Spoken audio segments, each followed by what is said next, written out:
بسم الله الرحمن الرحيم الحمد لله الأول بلا أول كان قبله والآخر بلا آخر يكون بعده الذي قصرت عن رؤيته أبصار الناظرين وعجزت عن نعته أوهام الواصفين ثم الصلاة والسلام والتحية والإكرام على رسول المسدد والمصطفى الأمجد مولانا ومولى الثقلين جد الحسن والحسين أبي القاسم اللهم صل على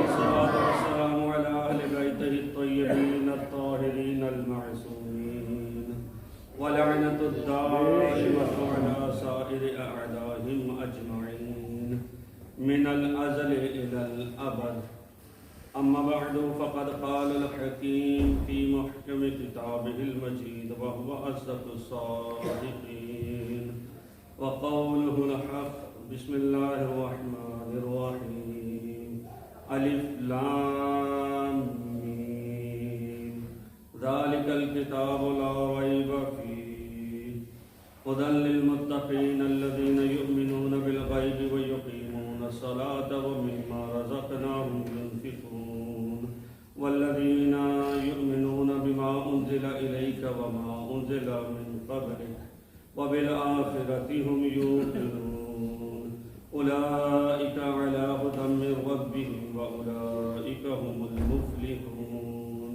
صدق الله العلي العظيم صلوات اللهم صل على درود کرتے ہزاروں ہی تر گئے علی نبی کے دشمن جہنم میں پڑ گئے نماز روزہ تو عین ہے جنت اسی کو ملے گی جو طالب حسین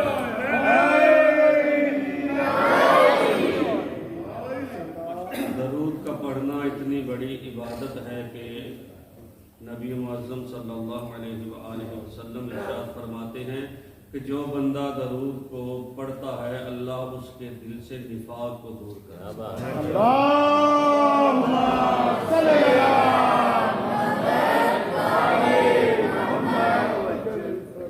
میں آپ تمام صاحبان سے ملتمس ہوں کہ بانیان مجلس کے مرحومین مرحومات اپنے اور میرے مرحومین مرحومات اور ملت تشیعوں کے تمام تر مرحومین مرحومات کے لیے ایک مرتبہ سورہ فاتحہ اپنی مرتبہ بسم اللہ الرحمن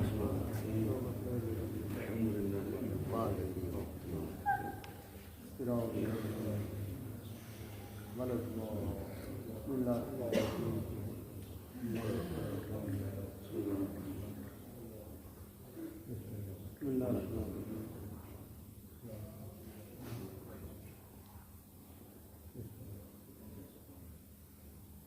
بارگاہ محمد و آل محمد کے صدقے میں اس فرش عطا کے صدقے میں بانیان مجلس بانیان عشرہ کی توفیقات خیر میں اضافہ جو صاحبان برہمن دامن سکھ نے کسی بھی طرح سے اس مجلس کے برپا کرنے میں حصہ ڈال رہی ہیں ان سب کی توفیقات خیر میں اضافہ فرما ان کے مرحومین مرحومات کو جوار رحمت اور جوار قائمہ میں جگہ عنایت فرما ان کے روزی رزق میں اضافہ فرما ان کو اور ان کی اولادوں کو نیک و صالح بننے کی توفیق عطا فرما محمد و آل محمد کے صدقے میں ہمیں توفیق دے کہ ہم اپنے آنے والی نسلوں تک مشن محمد و آل محمد کو مستقل کر سکیں محمد و آل محمد کے صدقے میں مومنین و مومنات جہاں جہاں پر بھی آباد ہیں انہیں آباد و شاد فرما اور محمد و آل محمد کے صدقے میں مومنین و مومنات جس طرح سے بھی مشن محمد و آل محمد کو چلانے کے لیے حصہ ڈال رہے ہیں ان سب کی توفیقات خیر میں اضافہ فرما خصوصاً اس قصر ابو طالب کے ساتھ تعاون کرنے والے مومنین و مومنات کی توفیقات خیر میں اضافہ فرما اور ان کے روزی رزق میں اضافہ فرما نام یاد نہیں فردن جن صاحبان نے میری ماؤں بہنوں بزرگوں دوستوں نے میرے ذمہ دعائیں لگائی ہیں خالق لم یزل اس فرش عزا کے صدقے میں سب کی دعاؤں کو مستجاب فرما اور محمد و آل محمد کے صدقے میں ہمیں دنیا میں زیارت مولا حسین علیہ السلام نصیب فرما اور آخرت میں